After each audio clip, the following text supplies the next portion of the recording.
আসসালামু আলাইকুম। Hello guys, সবাই কেমন আছেন? তো আজকে যে দেখেন সকাল সকাল বের হয়ে গেলাম।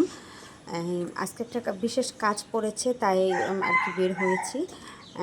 আমার হাজব্যান্ড অলরেডি আগে মানে সামনে চলে গেছে, উনি বাইকটা বের করবে, পার্কিং করবে, আর আমরা এই দিক থেকে আমি বের হয়েছি। তো এই যে দেখেন বের হওয়ার সময় দেখলাম যে যেহেতু আম্মু, আপনারা সবাই জানেন যে হাঁস মুরগি মানে সবই আম্মু পালে। তো এই যে আম্মুর একটা বড় মুরগি মারা গেছে, এর জন্য আর কি খুবই খারাপ লাগতেছে।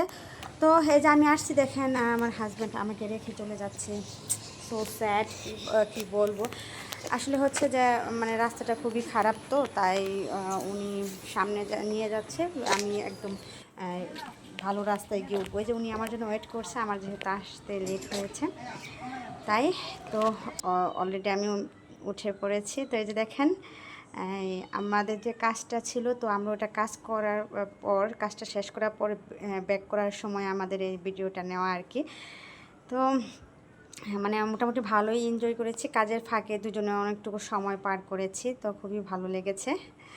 তো সবাই দোয়া করবেন আমাদের জন্য, যেন সবসময় এরকম হাসি খুশি থাকতে পারি। তো যেহেতু একটু লং ড্রাইভে গিয়েছিলাম, মাঝে একটু ব্রেক নিয়েছিলাম, তখন আর কি যে দেখলাম যে দুপাশে পানি, মাঝখান দিয়ে আর কি রাস্তায় গেছে। তো আমরা ওই জায়গায় যখন দাঁড়িয়েছিলাম, আমি বলতেছিলাম যে এই জায়গার ভিউটা খুবই সুন্দর লাগতেছে।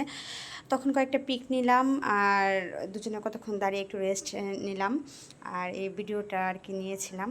কারণ ওই জায়গার পরিবেশটা আমার কাছে এতই ভালো লেগেছে যা বলার বাহিরে। এদিকে দেখেন বাসায় চলে আসার পরে দেখি যে আম্মু আর আন্টি মিলে যে শাক তুলে রেখেছে, যেহেতু আগামীকাল আমি চলে যাব বাসায়, শাক নিয়ে যেতে হবে। তো এগুলো আমি এখন গুছাবো, যে সবজিও অনেকগুলো রেখেছে, এগুলো আমি সুন্দর করে গুছিয়ে বাসায় নিয়ে যাব। Bye bye.